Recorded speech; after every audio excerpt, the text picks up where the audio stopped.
check. Mic check. So this is my new studio setup, my new, live rig, music, multi-camera. I make beats and I create things, I build things, I just do a lot of different things. I experiment with things, and I do music on the spot during live streams and whatnot. So for me to be able to be confident in what's possible during live streams, I just got to make sure that I put this new setup through its paces before I really dive too far into, anything else. I just want to make sure everything's working properly and everything. There's a lot of MIDI. There's a lot of stuff being routed. I got a Mio 10 over here. And the Mio 10's got 10 hardware MIDI inputs, pairs of inputs, and then it's got 10 more USB MIDI ports, plus Ethernet, which will hold 16 channels, and there's 4 of those. So there's a lot of possibilities with MIDI with the Mio 10, but crossing the floor here, with cables, and just trying to be organized enough so that I don't get in my own way while I'm walking around and things. So my drum set is still not connected yet, but at least I'm getting pretty close. And so yeah, and I'm just learning things. So this is always always a new learning experience. But I hope everybody's doing well. I'm gonna maybe I'll just pull up some samples on the Deluge, and then I'll go from there. I want to try sequencing from my Prophet, and then have that clocked by the MPC, and then clocked by the Deluge. So let me just check and see what I got for audio.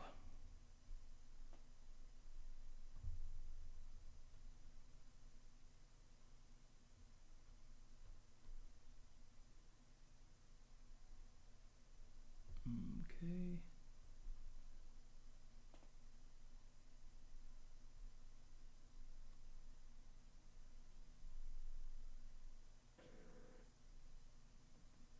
All right, mic check. Mic check, mic check. All right, mic check. All right, cool. Mic check, mic check. Good enough. I don't want it too loud anyway. All right, so let me just.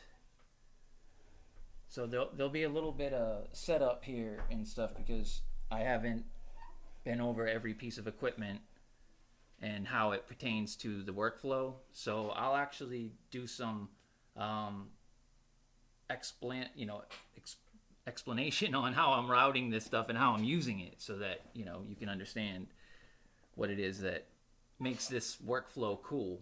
What makes it feel like you are working with the beat rather than trying to create one. You're kind of just with it as you make it, and it's all about the vibe, I guess. Chopping things on the fly, resequencing and stuff like that. So I'm gonna pull up a sample pack inside of the Deluge. This is Dusty Loops.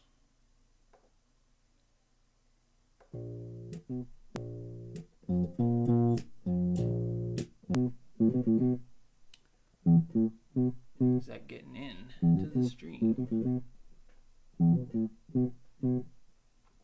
Looks like it is.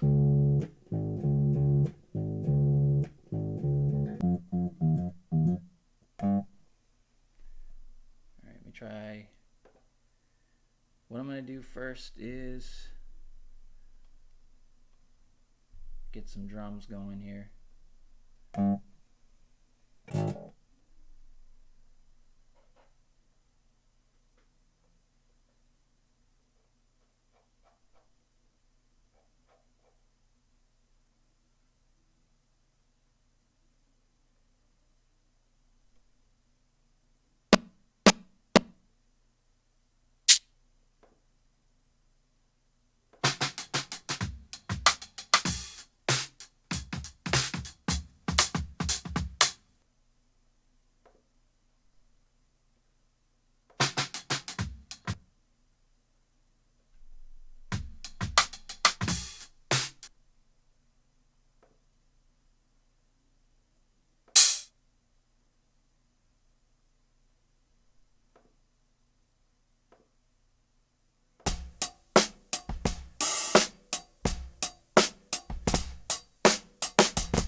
So I just found my first issue.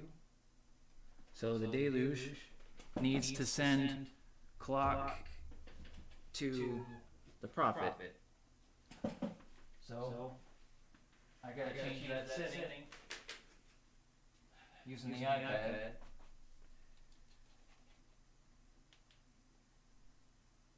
Because I can't sequence the arpeggiator. Well, I can't, sync the arpeggiator or the sequencer. Alright, so Deluge is on 4, I believe.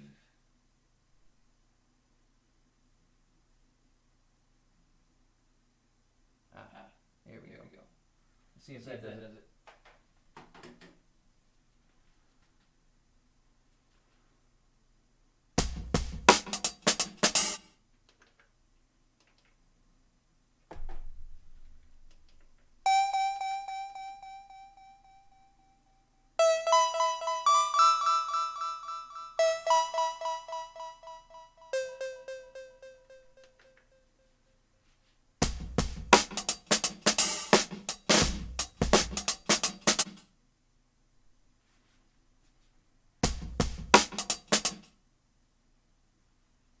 Something is sending clock right now.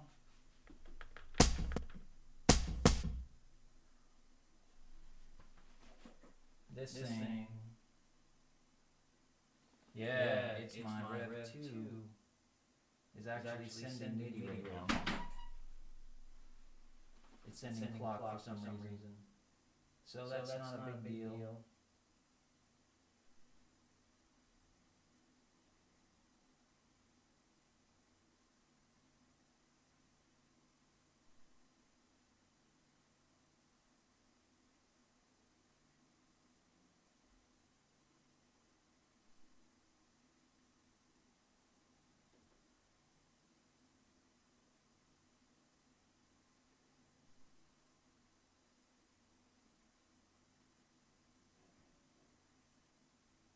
Okay.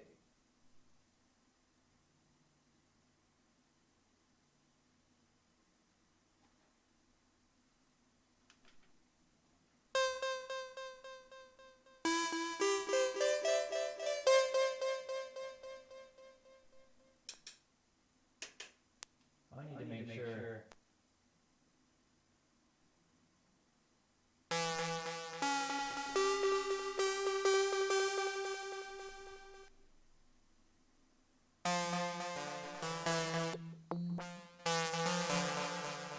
Try this again.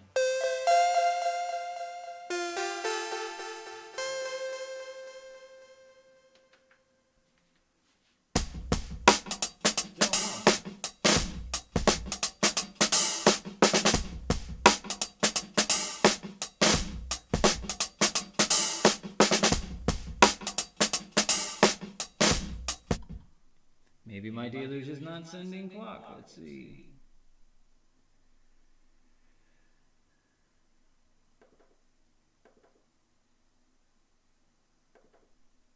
It is.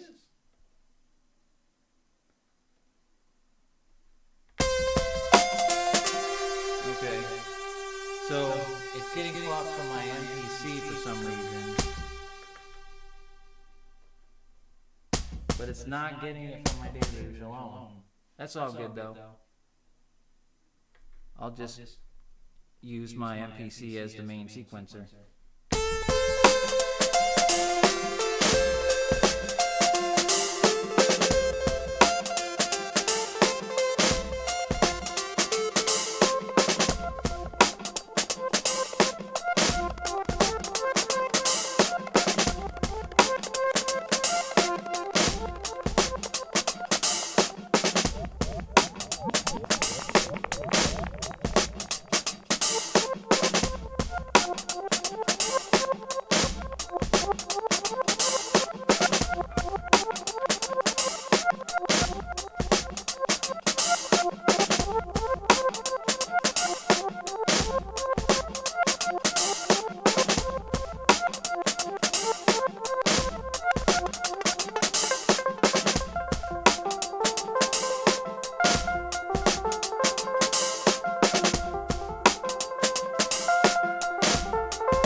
want to see, am I going to be able just to chop this in real time with the X? So I just want to see what I got for a signal here.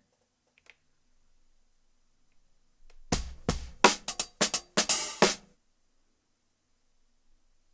think I'm on input 1. There it is. You can see it jumping.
check to see if that's clipping.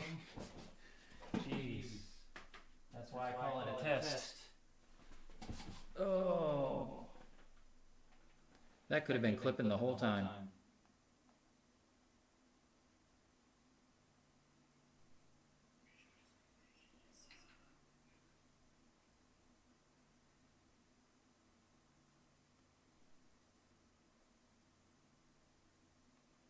Come on.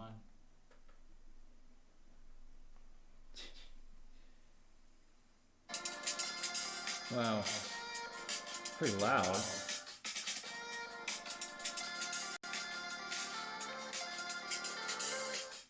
Doesn't sound like it's clipping though.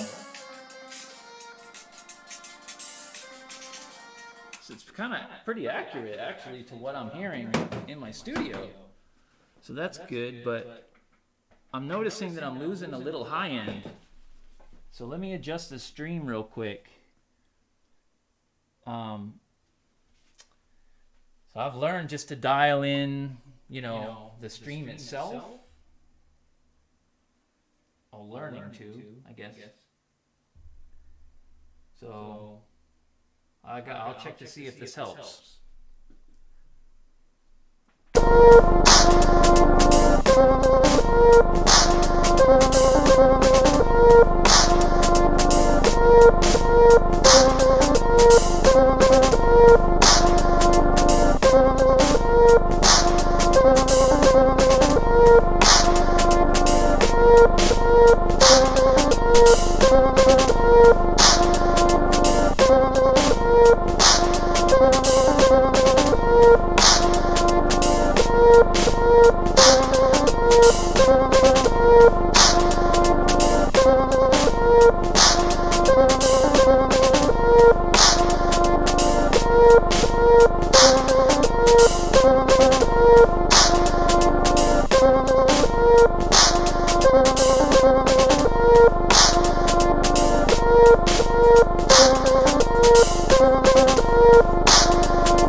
Sounds tinny.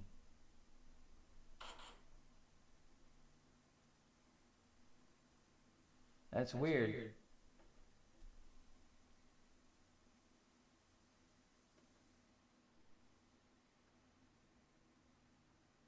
That's definitely not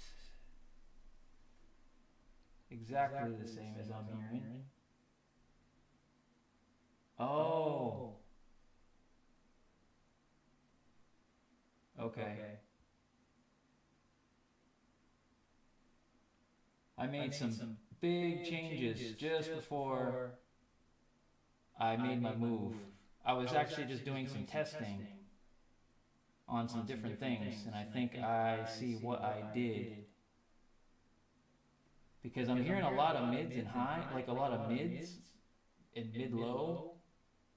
I'm not hearing a lot of high end, and that's because I took them out to try something. Alright. I'm going to try that. Bring a little bit of these lows back in.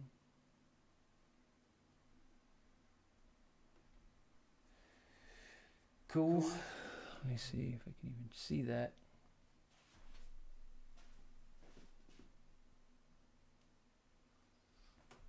Yeah, there we go.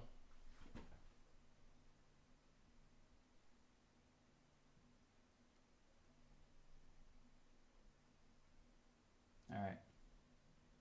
That should sound a lot more.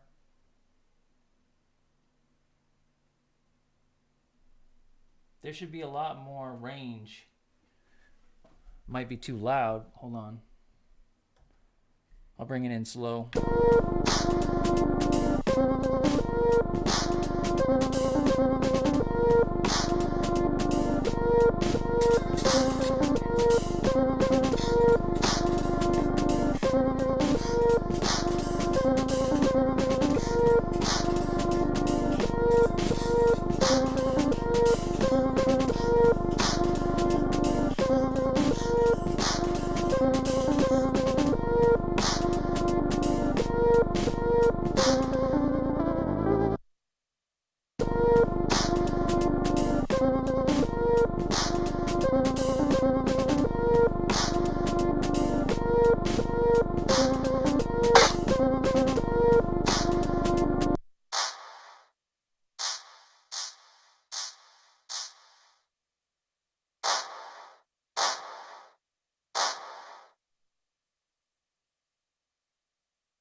Shit, I didn't even realize my damn mic was off that whole time I was talking.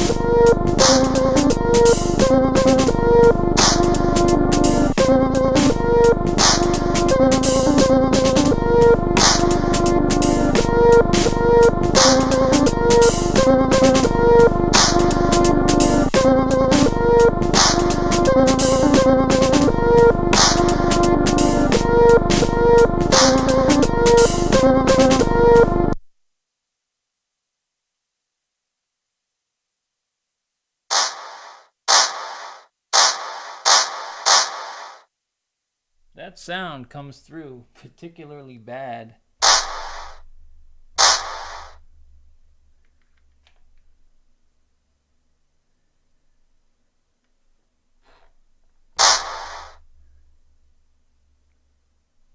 Oh, you know why?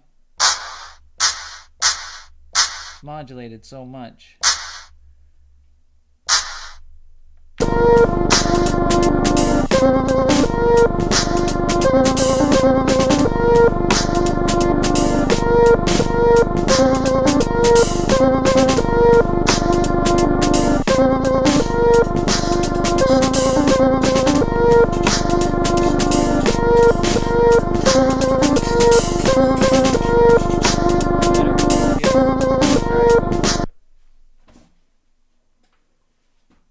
Alright, so the stream there sounds pretty good.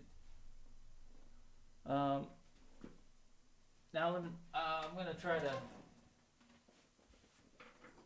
the low end. I can't remember how the low end was sounding.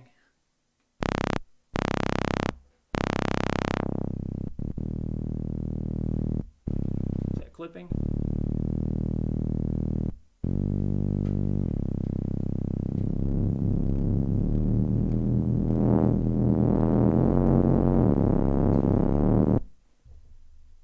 That sounds like. Wow. That sounds like. Wait a minute.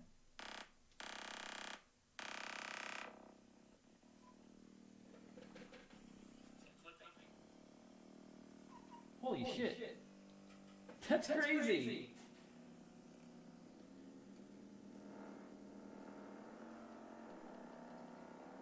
That's pretty damn loud. Okay. I was not expecting that. I wasn't expecting it to come through so clear.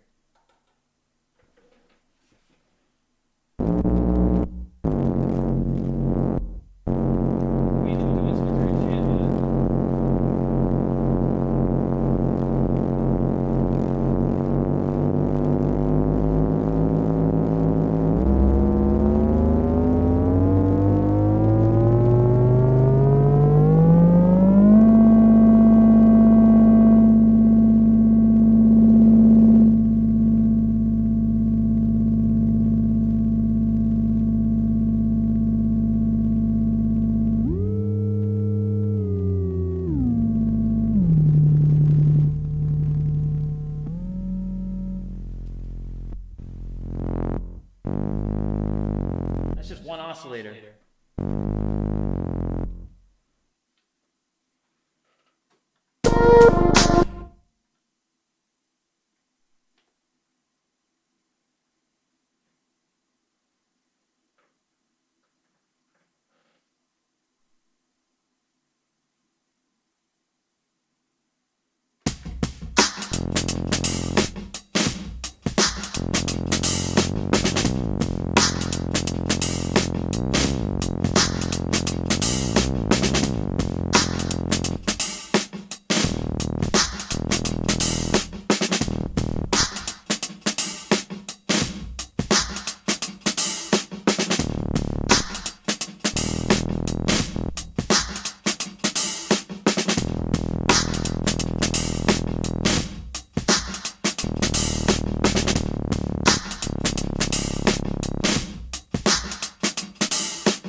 up, guys? Let me see. Rocco, what up? Yeah, man, it is much more convenient.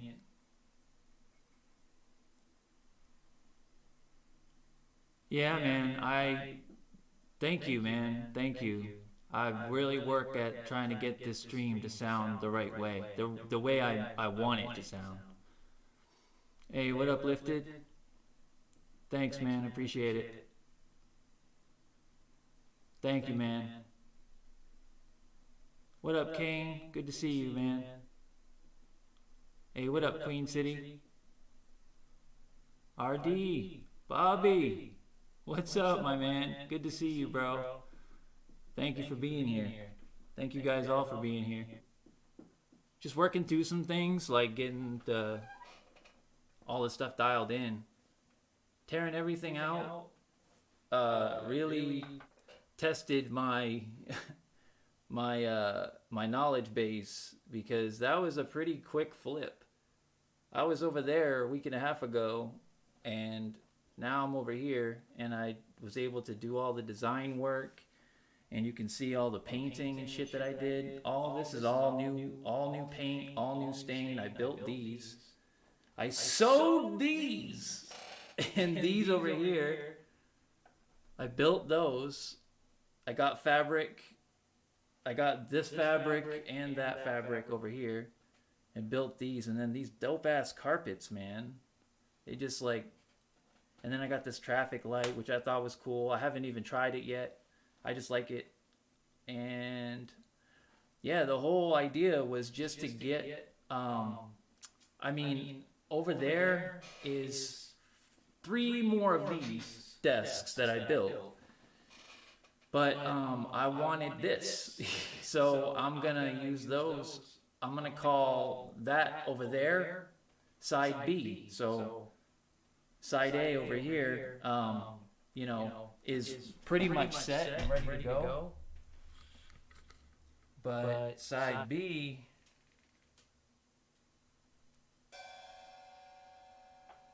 whoops, side B is looking like this. So side B used to be the old spot.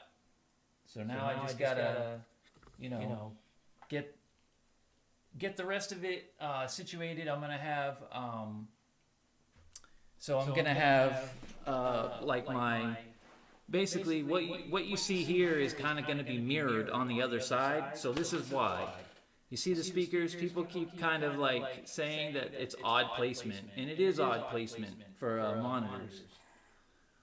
But the point was to put them in a place where it doesn't matter if I'm on this side or this pole is the whole reason why all this had to happen. You see that pole there? Well, there's another identical one right here. And this thing was always in every shot. And I just got tired of seeing this pole. And it was always like right next to me all the time. I couldn't avoid it. So this will be kind of mirrored on the other side. And I'll be able to put my my turntable and like just some other my 2000 XL and some other things just on that side over there, and then I'm like able to focus in more on just the stuff here, because this stuff I can actually manage in real time, all of this stuff. But then when it comes to other sequencers, and I need to have another section over there so that if I just want to do that stuff, then I can do that stuff, and the speakers will be the same no matter where I'm at, you know, pretty close. So they'll work for me over there too. And also the whole point of this, the way I have it set up, is so that these can be spun around. See, like, this is my monitor for the feed. So this is what you guys see. So when I spin this around, now I can use that monitor on side B. So that, you know, the way I set it up like this was pretty thoughtful, just because I wanted to have everything that I wanted when I was in the other spot, I just really wanted to have a little bit easier workflow, like physically.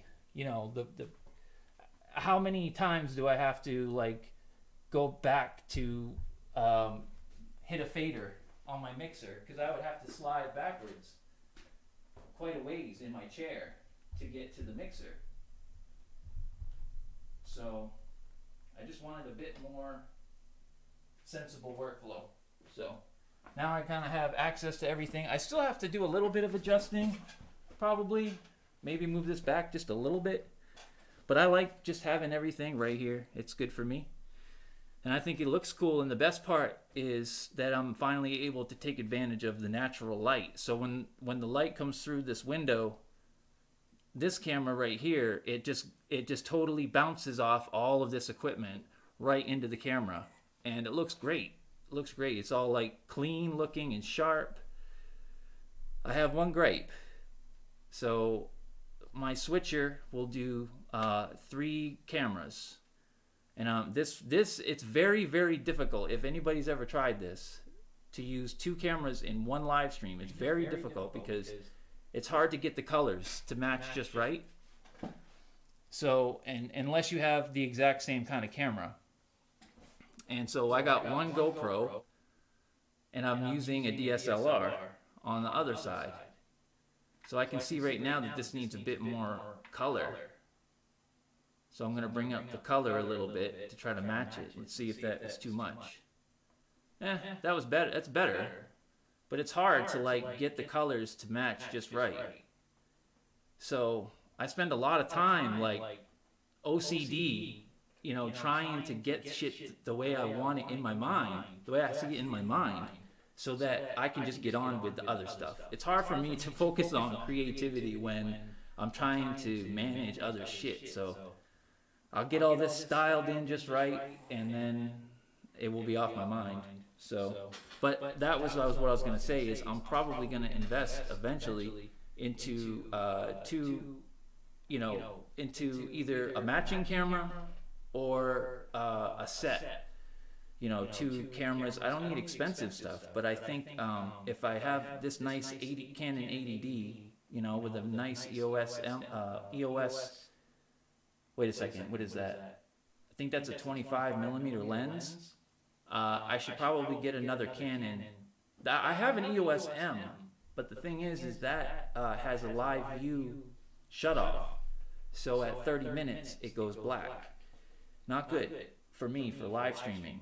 I have 2 capture cards, so I just need to get another DSLR that doesn't shut off. So if anybody has any suggestions, a Canon, you know, maybe like I don't know, like a T3 or whatever they are, or T4. I don't know, something that can just do like 1080p. And yeah, a Canon that can do 1080p that has an HDMI output. That's really what I'm looking for. So, hey, what up, Net? Yeah, man.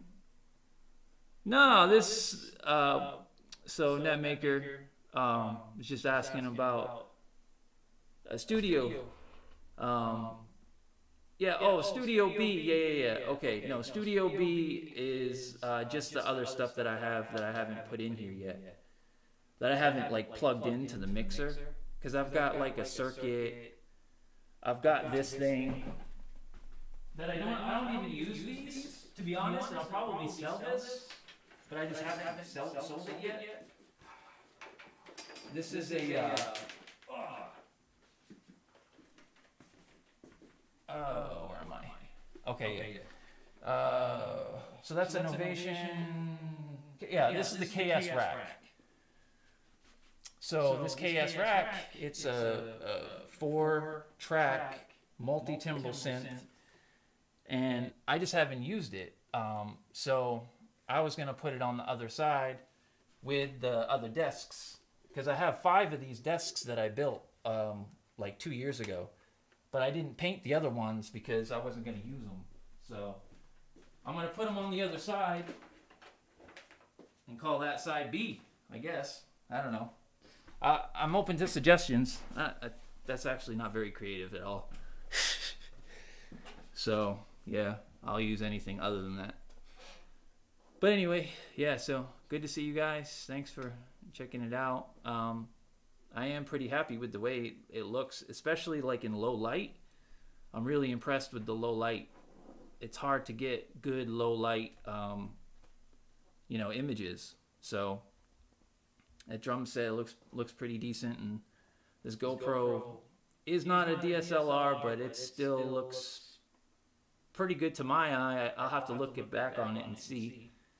But I'm more concerned about the audio because that's the hardest thing to get right. So now I can actually do, multiple people, and I could probably do like 20 people in a single, not using Zoom or any of that stuff, but using other stuff. And then, we could even do some live creations or people. I was talking to Oso earlier today, and he's getting ready to do a beat battle. So I don't know, maybe we could do something like that, or anything really. Just now that I can get good audio in and have a nice workspace, I think it can happen. So, okay. Camera 2 is shit.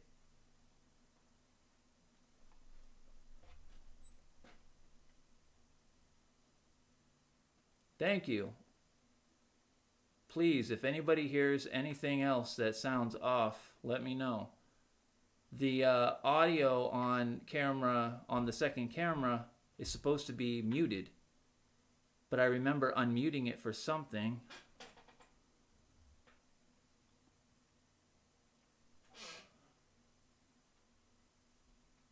What?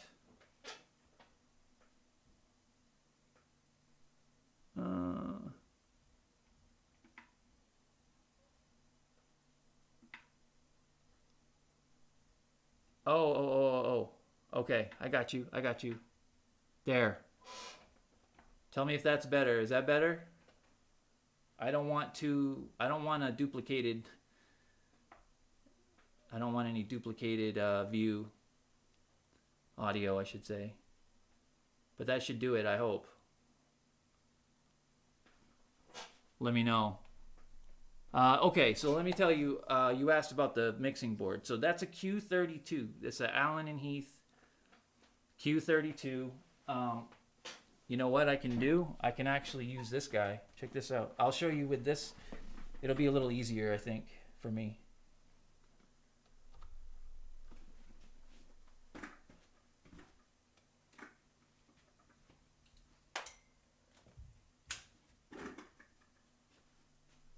All right. It's a little blurry.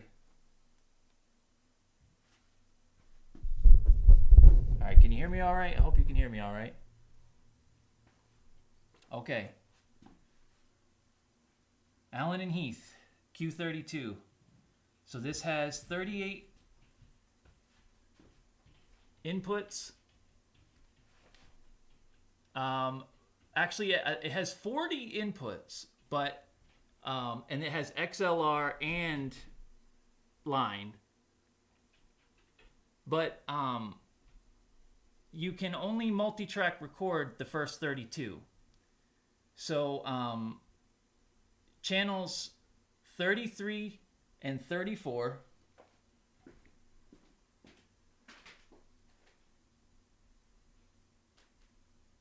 okay, these are stereos. So these are the stereo ins. So this essentially is 33 and 34, 35 and 36, 37 and 38 is right here. It's a combo jack. Not combo jack. It's a stereo, a TRS whatever, like a small one, but it's actually a stereo input. And there's something else that's an input. Oh, yeah, the talkback. The talkback can be used as an input too, I guess. I haven't really used that stuff because I don't work like that. But all right, so you've got a USB and you've got a line for each track. So for each mix. So so right now you've got, if I highlight channel, let's see, this is channel 11, input 11. So right now this is a local input. You can see it says local right there. But if you tap up here, see that USB signal? It turns it blue. Now that's a USB track. So if I wanted to send this straight to the computer, and that can be a return. Sorry, it's not to the computer. This makes it come from the computer. So anything that you have in your DAW, if you have 32 tracks in your DAW that you are, stemming out, I know that's a lot, but let's just, for example, say that you could just send them all to the board. So you would send all 32 tracks to the board, and then you can actually assign one of the stereo inputs to act as a send back to the DAW. So you could actually record, like if you had 33 tracks set up in Ableton, you could set up the 33rd track as an input, and you could basically send all of these back into Ableton, from itself. So it would come from the computer in here, and then to a mix. You could designate any mix, and then that whole mix could be sent back out to Ableton in a single track. You wouldn't be able to multi-track both ways. You have to decide if you want each input to be either a USB input or a local input. And yeah, so each channel, each input has an EQ, and it has, there's a lot of stuff that you can do in here with compression, and there's even insert effects. There's four inserts on effects. So, you can get in there and put reverbs on, and you've got all of these recalls. So there's all kinds of different ones to choose from. And I've used them a little bit, but for me it's, a lot easier to use the equipment. Most of the equipment that I use has a reverb, the Profits and the MPC and the Deluge, and they have built-in effects. So typically I use this to, basically boost signal, EQ, and as a giant friggin' interface that has a lot of mixing capabilities. So yeah, so that's that, man. Let me see if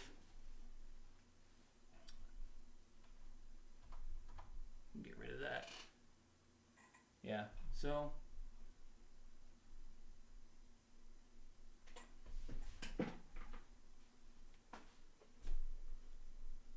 you've also got a bunch of matrix sends and groups, and you've got, and this comes in a 16 channel and a 24 channel, and it also comes in like a desktop.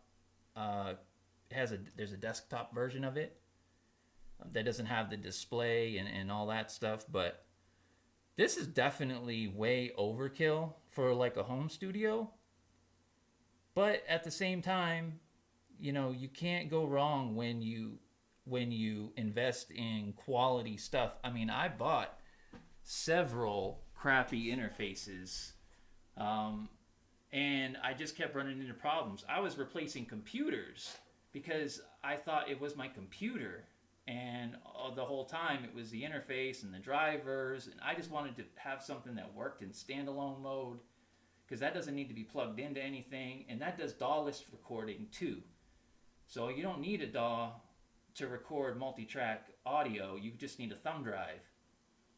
Sorry, a thumb USB stick, because it has a thumb drive in it. It's called the Q drive, and that Q drive will allow you to, in that scenario where you're sending the audio from the DAW onto the board, you could send 18 of those from that place to the Q drive, so you could mix in real time on the board rather than in a DAW. You know, have the audio coming from the DAW and then mix it in on the board itself. So, yeah, man.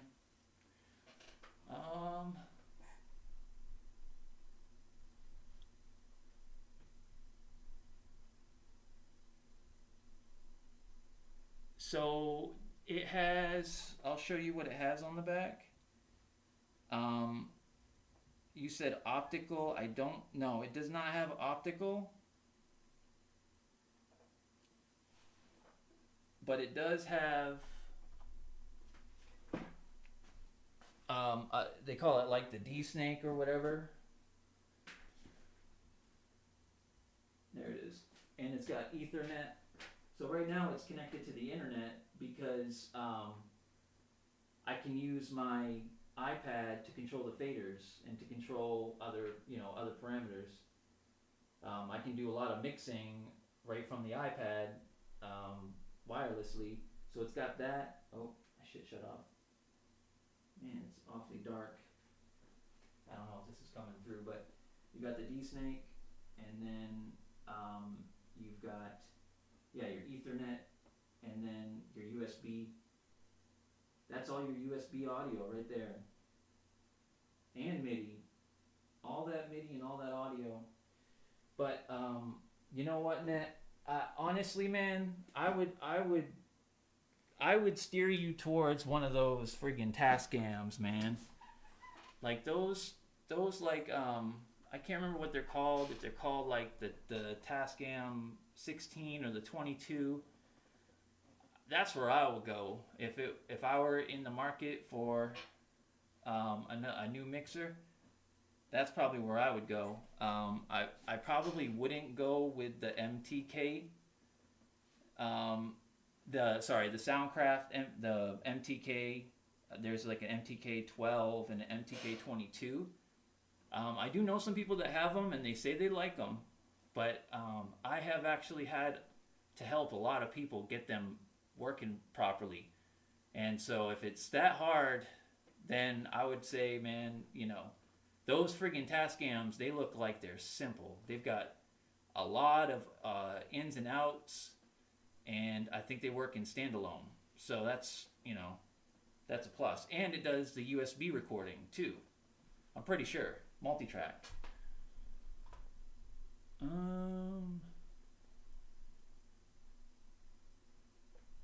Okay. So the Ethernet is Dante. Okay. Yeah. Yeah. And I was saying earlier, Net, I don't know if you were here during that, but this thing over here, that Mio 10, I can show you that if you want, because I know that you've got a lot of basically you've got a lot of rack stuff too, along with keyboards and things.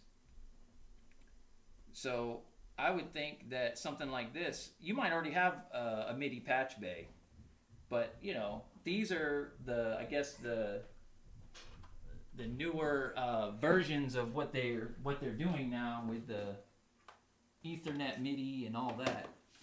So this has a whole gang of MIDI ports on it. Shit, I don't know if you can hear me. Hold on, let me turn this mic up a little. All right. So yeah. So this is your USB hub. So that goes here to this hub, which allows up to 10 more devices. The MS-20 is plugged in USB, and I think that's it. I think the Mini Nova might be. But anyway, so yeah, so you got your USB hub, and then you got your regular USB. This goes to the first computer. Then you got your Ethernet so that you can plug in an internet cable, and then you can have MIDI over Wi-Fi, which I use sometimes, but it's not really that, it's really not that like usable, but you can do it. And then it's got all of these, regular 5-DIN MIDI. And then on the front, it's got 3 more sets. And then it has another device, another computer port, so you can plug in 2 computers. What I actually use is the iPad. So the iPad lets you route all the MIDI back and forth to all of these inputs. So when you plug in, you can use an Ethernet splitter, one of those little you know all about this stuff, Net. That's your damn name. But yeah, if you get one of those little Ethernet splitters, you can have 16 channels of MIDI times 4 over Ethernet. Then you can have 16 channels of MIDI times 10 on the USB MIDI, and then 16 channels times 10 on the hardwired MIDI. So yeah, that shit works pretty good for me because of just the, I like the flexibility of being able to use USB audio and the regular MIDI, because I don't know, sometimes you don't want to go there and back. Sometimes you just want to send, or you just want to receive. And so I just like, I like hardwiring things, even though I do use a lot of wireless. My lights are wireless, and my mixer is wireless, and I use touchable with Ableton too over iPad. So I just don't want to rely on it.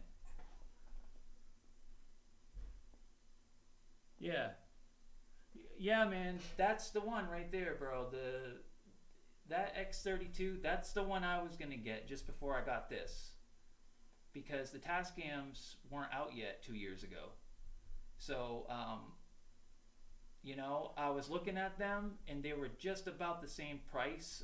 No, they weren't. Okay, first, the X32 at the time was priced around $1,000. I don't know what they are now. But when I was getting ready to buy that thing, I started seeing these. And then I started looking for them on Reverb and on Guitar Center's used site. And I just happened to see this, and it was $1,600. But if you look for one, they range between $3,000 and $4,000. So I thought I was getting a hell of a deal. So it was $600 more than I was originally going to spend. But what I ended up getting was a 3-year warranty to go with it. So for me, it was like, it worked out great. And the only reason why I didn't go with the X32 at the time was because all the synths hadn't really come out yet and all that, and I just was worried about the build quality. So I was like, you know what, if I'm going to get something, I might as well start getting the best of stuff when I can do it. Get the best of what I can afford. So I stopped buying cables at friggin' Goodwill, and I started buying good cables. So my cables are all $20 each, and it's taken me 2 years to buy them all. But I bought good cables. I try to use good MIDI cables, and yeah, it's worth it. It's worth it to spend the money on the quality when it comes to audio components. You can get away with spending a little in a lot of places, but you'll never regret buying twice as much of something that you think you need. I thought I needed 20 inputs. Somebody said to me, bro, just get twice as many as you think you need. And at the time, I thought I needed 20, but I had a lot of gear, so I should have been thinking way more anyway. And so I got that, thinking I was getting way more than I needed. And I've got like 3 open friggin' inputs. So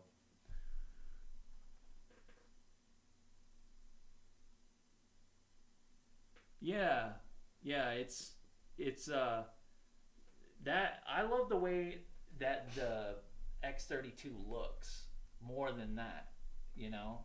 I don't know why. I just like the way that it looks. I think that they killed the design. Oh, you know what? I remember what made me really jump at that was the motorized faders. I don't think that the X32 had motorized faders. I don't know if it does now. I can't.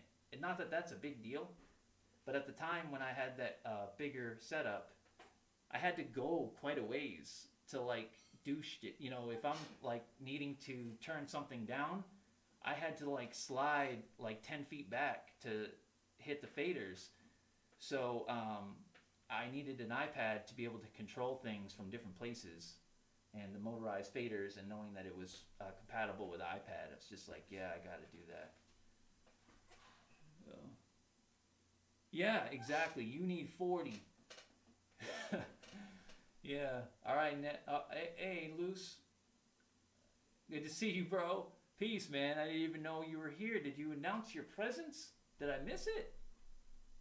Luce. Hit me up later, bro. Yeah, you didn't even say anything till you're out. That's how he works. Yeah, man. So 40 inputs. That's why you need, I guess that's why you need that optical. I have another interface that has optical. It's that, what is it called? The VS Personas, I can't remember, VSL 1818, something like that. But that has 8 inputs, and then you can stack it on top with another. It's like a FS. What is it called? The Personas FS, I think it's called. It's just another 8 inputs, ADAT.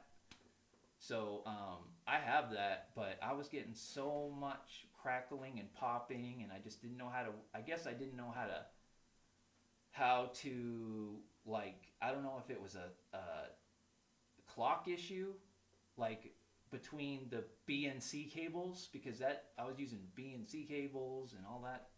I don't know if I just couldn't figure it out, but I painstakingly, like, man, about, I don't know, 8 months. This is while I was going through Berkeley too, and I was just trying to get my shit to work right.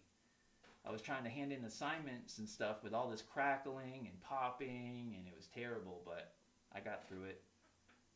4.0. But yeah.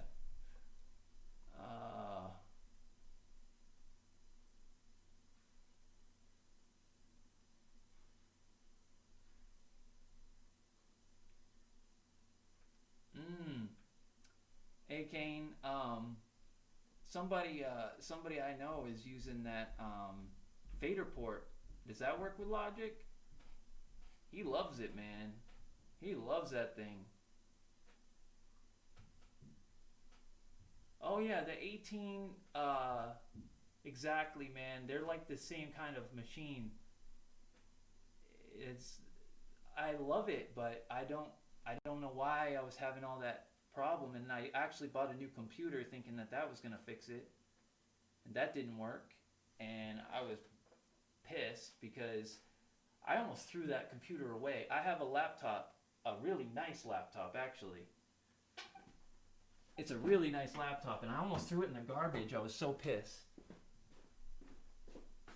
Where's that damn thing? I don't know. I still gotta plug in my Force. I think I've got 2 spare inputs. But I've got a nice laptop, and I even took it to a repair shop, and they said they didn't want to open it up unless I was ready to like put down a deposit, because I don't know. They knew it was going to be a lot of work just to diagnose it, and it wasn't even anything wrong with it. And I was so mad. I was telling them there's definitely something wrong with it. It's not me. I know what I'm talking about. Blah blah blah. No, I didn't know what I was talking about. You don't know what you don't know. But I know now I don't know shit. So I'll take all the help I can get.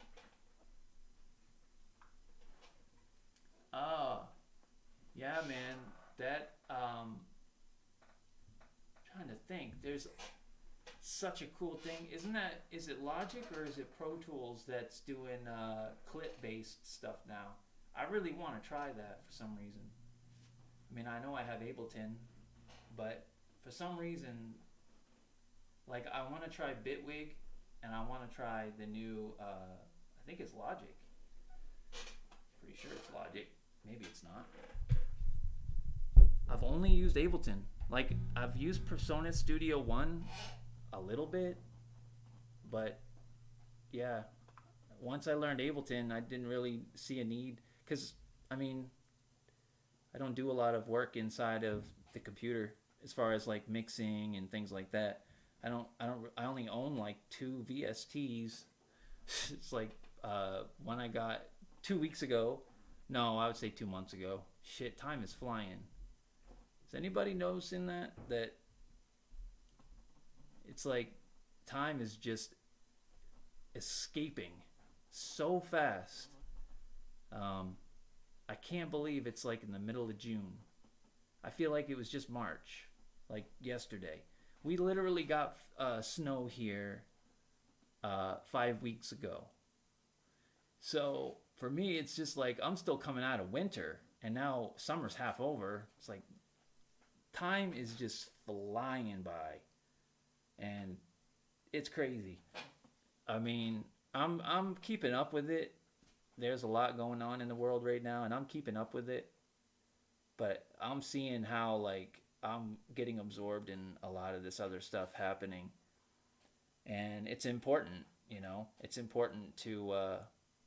By the way, I never even addressed this yesterday or today, so I'll go ahead and do that.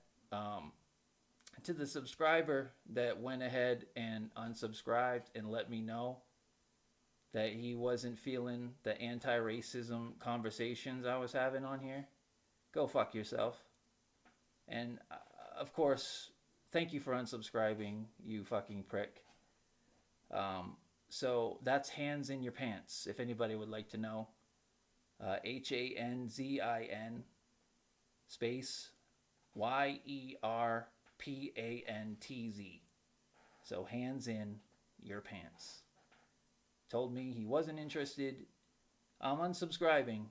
Thanks for all the musical content, but I'm not going to listen to any more anti-racism conversations. There you have it. So anybody else that's subscribed to my channel and that has a problem with anti-racism chats or conversations about the shit that we need to fix, then please unsubscribe and go somewhere else. This is not the place for you. So anyway, having said all that, yeah, I think I was going to say something else, but of course it left me. But yeah, so I've been keeping up on all this stuff going on and doing my own, doing my own. You got to be educated on some of these topics if you want to help the cause. So, for me to be able to educate people that are possibly they're just clueless because nobody's told them. There are a lot of people like that. I live in a place where we don't have a large minority. Like, we don't have really any big minority population here. It's like 1%, 2%, something like that. It's not very high. Or maybe even less. So for me, it was just knowing that, or the way I grew up, was very, very much, the white trailer park, experience, man. That's how I grew up. And so, I'm used to not having much. So for me to have anything, it's a blessing. It's a blessing for me. I'm grateful as hell. My wife met me in a homeless shelter, and she saved me and my daughter, because what was I going to be able to do? I'm a disabled veteran, like living on friggin' peanuts, So, yeah, anyway. So just, being in the military and things like that, I was able to spend a lot of time with people that had a completely different way of life than me. and they really, you know, opened my eyes to a completely other experience. Growing up on AC/DC and acid, you know, Guns N' Roses. Um, you know, you go and see other things, and you understand more what you want. And my parents, you know, grew me up on classic rock and things like that. Similarly to, I'm sure, a lot of people, parents had R&B in the household. You know, that was my experience. But I connected with hip hop pretty early. Like, it's, you know, as soon as I started hearing it, I could hear the power, and I could hear the messaging, and I always felt like the outcast. I always felt like the black sheep, even in my own family, you know. So it was easy for me to, you know, be open minded and try new things and whatever. But not everybody is like that, and some people just need some people just need to know that it's time to, you know, get on board. And I mean, whether it seems like it or not, I can't say what it looks like from the outside, like from outside the United States, you know, how we are portrayed here in the United States. I don't know. But um, it's basically come down to everybody better get on board, because the train is leaving the station without you. If you don't want to be a part of this, then you're about to be outnumbered. So, you know, we got them on the run, man. Like, this shit is global, and it's needed to happen for a long time. So I'm happy to even, I don't care. It has put everybody, it's distracted everybody. You know, the pandemic, and you know, just watching cops and the brutality that's happening and all that. It's been a huge, you know, for everybody, I think, just to try to stay positive and stuff like that, especially when you have such an idiot who's spewing such hateful garbage to us on a regular basis. So, you know, we're going to make it. We're going to have to do it in spite of them, you know, and we will. So, it's all good. We'll be all right. All right. So, anyway, I'm out, man. Oh, yeah. A lot of people are getting exposed. You know, one thing that is annoying, though, since you mentioned that, is how everybody's jumping on board with apologizing now. It's like open season for people's skeletons to come on out, you know? I mean, I'm glad, but it's kind of exploiting this whole situation. Don't just come out and throw your knee on the ground because you want to be a part of it. Do something about it. Why don't you go and do something about it, and then tell us what you did? Don't tell us what you're gonna do, you know? That's the only thing that's annoying about it. I'm glad that we're getting what we should, you know, the direction that this country should be going. It's taking a lot. It's taking a lot of lives. It's taking a huge toll on our economy and everything else, but every bit of it is needed. So, yeah, so that's about it with that. Yeah, man, I feel you. The creative flow is, it's hard to get there, and when you're there, you can be there for a while. Sometimes for me, it's like I can be there for a couple weeks at a time, 2 3 weeks, maybe four. But it seems like it's hard to stay there and be consistently there, you know? So many distractions that can be easily thrown into the mix. And when you're a family man and you've got other responsibilities and things like that, you know, you definitely look at your family first. So I know that for me, I have a lot more free time than a lot of people do, than everybody. So seeing me in the studio all the time, you know, isn't a clear indication of what other people are able, you know, to make happen. I have, you know, basically my job is at home.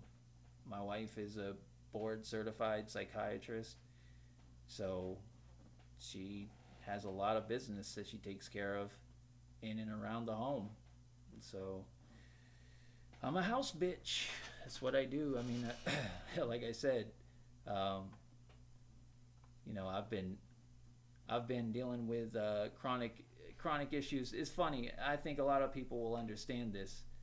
This pandemic has kind of leveled the playing field a little bit because some of us have been sick for a long time, and it's like, hey, you know, I'm used to this a little bit, not to this extent, but I've been getting chemo treatments for 15 years, every 5 weeks. So up until about 8 months ago, 9 months ago, I started getting real sick. But yeah, if I catch something like coronavirus or anything like that, I mean, it could be very bad. My immune system is hyperactive, and I was blind, and my vision's actually right now I'm having some problems with my right eye. So that's a little freaky. It's a little, I've already been down that road once, and this is how it started. It started in my right eye. It started getting a little bit cloudy here and there when I would bend over. Like when I was doing my studio move, I'm constantly picking cables off the ground, constantly wrapping them up, hanging them, or whatever. And I could just feel my eye starting to kind of like, I don't know. It's like holding a sandwich bag in front of your face. You can see through it, but it's starting to, like, I don't know.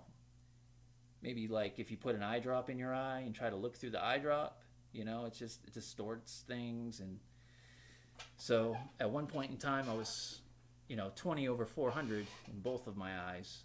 And then I had a whole bunch of surgeries, and I was on all kinds of medications, and they got it under control. But there was a time where I was almost going to lose both of my eyes. So I kind of had to accept that, That's where the name I Will comes from, if anybody's ever wondered. I Will.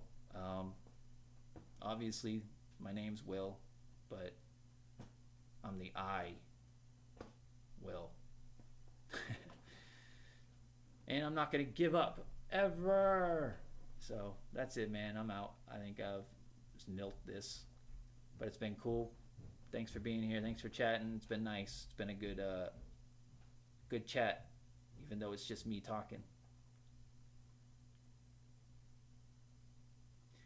Yeah, that's exactly what it was, Net. I had 45 on this side and 42 on this eye at the time when I first lost my vision.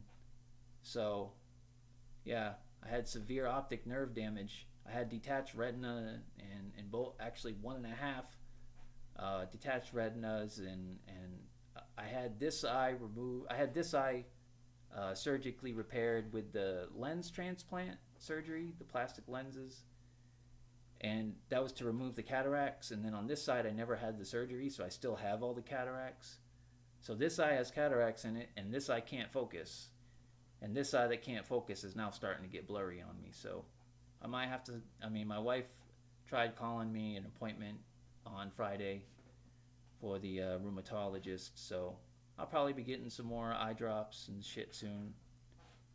But if not, man, I'm gonna learn this gear so that I can work it without being able to see. Get that muscle memory down. I'll be good to go. As long as I can hear music, it's all I care about. I'll have to have my kid come down here and read the chat. Something like that.